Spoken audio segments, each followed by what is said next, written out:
Hello everyone. Today I'm going to explain center of mass. So, say we have an object like the following, where we have 3 kilograms of mass on this side and a 1 kilogram of mass on this side. Now our goal is to find the center of mass. Well, intuitively we would say the center of mass would be probably somewhere here, closer to this more massive object. But there is a scientific way to calculate this and find the exact place. So the approach we're going to take is we're going to put this on this wedge shape, and we're going to say that this has to be balanced, because whenever you put an object on its center of mass and it's balanced, we know that's the true center of mass. If we put it somewhere that it's not center of mass, then it wouldn't be balanced.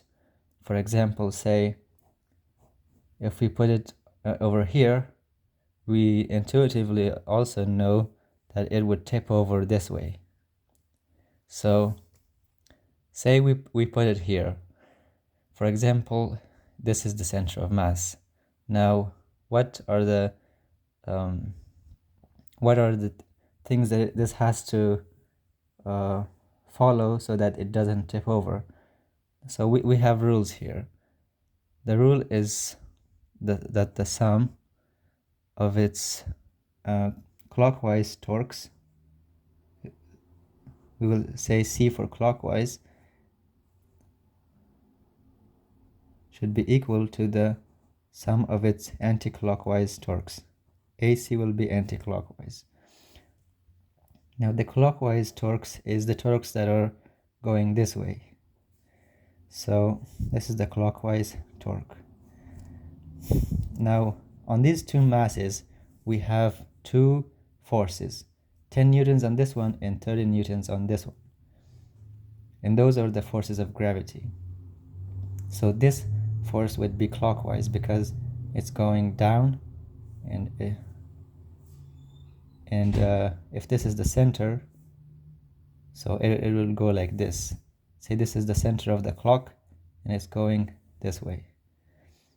So we know this is the clockwise force, and to calculate the torque we would multiply that force, which is 10 newtons, by the distance from the center.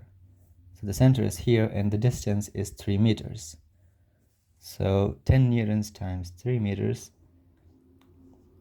which is equal to 30 Newton meters.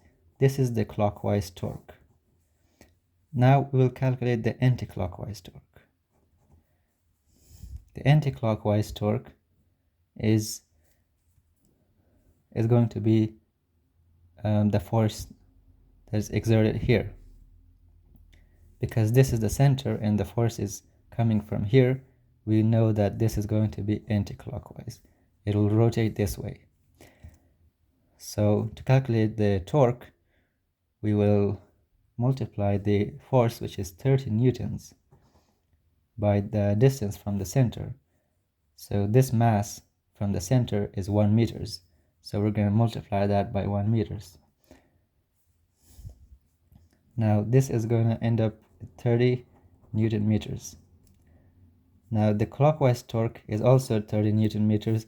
The anti-clockwise torque is also 30 Newton meters.